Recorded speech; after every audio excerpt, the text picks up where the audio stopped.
Well, long after they have sunk to the ocean floor, shipwrecks can still pose a danger to the environment. Interesting to know. Recently, marine archaeologists uncovered what may be the SS Bloody Marsh, an oil tanker that was sunk off the South Carolina coast by a German U-boat during World War II. A little bit of a history lesson, Yes. right? Michael Brennan works with Search Incorporated. He's joining us this morning. Michael, thank you so much. They specialize in exploring and excavating these underwater wrecks. So tell us about the SS Bloody Marsh first, and what tipped you off to the wreck's location?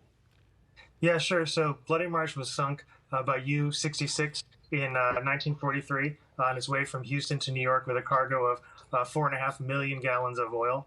So it'd been on our radar for a potential pollution risk.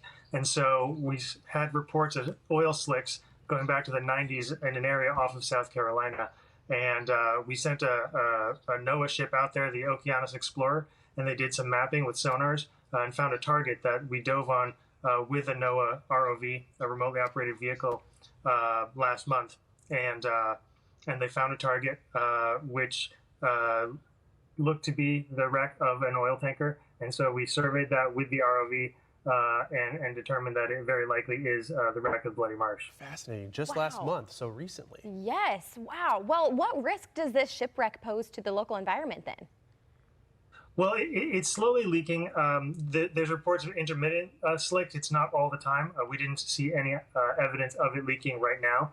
Most of the cargo tanks look to be intact, and the wreck is overturned, so it's completely upside down. So you have the keel looking up, and so all of the seams that are welded seem to be intact. So there's not a huge pollution risk right now, but finding these wrecks out in deep water, we're at 500 meters depth here.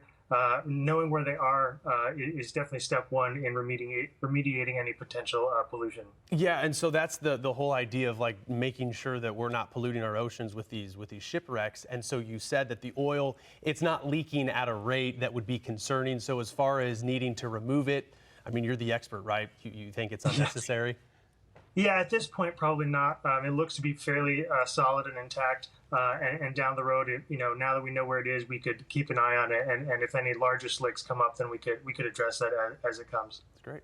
So besides this shipwreck, are there other shipwrecks that we should be worried about then? There's actually quite a few from World War II, oil tankers and freighters that were sunk by U-boats primarily, but a few others since then. And they're actually on a list of potentially polluting wrecks that NOAA developed in 2012. And so there's quite a few out there that are being monitored. Some have been remediated for oil, such as the Coimbra off of Long Island and the Munger T. Ball off of Key West. And then there's some that have yet to be found, like the Bloody Marsh was until recently, that are out in deeper water when they were sunk. And so continuing to explore the deep oceans and find these sites is definitely the first step in monitoring and potentially mitigating any pollution risk. And Michael, I'd have to assume you're not specifically looking, as I'm assuming, for the SS Bloody Marsh. It's just after you detect it with these satellites, you're like, oh yeah, this is the Bloody Marsh, and then you know a bit of the history. Is that correct?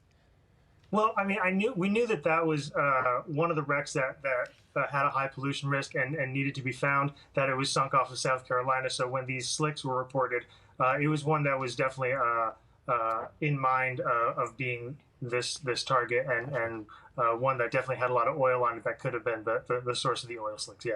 So fascinating. So fascinating. Okay, so we have one last question for you. What future plans do you have for the SS Bloody Marsh then? Well, I think, it's in deep water, so returning to visit it is not an easy task.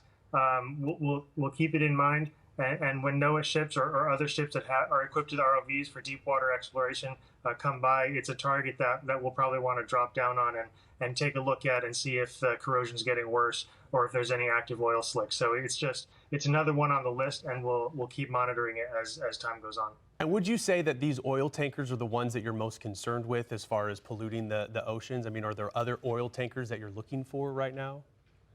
Yeah, there's a handful that were sunk off of in the Atlantic and off the shelf, so in even deeper water than Bloody Marsh. Primarily oil tankers because they were carrying literally cargoes of oil. Right. There are some freighters that were pretty full of their own bunker fuel, like the fuel for their own ship. that could cause some pollution, but it's these oil tankers that we're carrying just exponentially more oil that could be a risk. Insightful stuff. Yes, very much so. Well, Michael Brennan with Search Incorporated, thank you so much for being with us this morning. Thank you.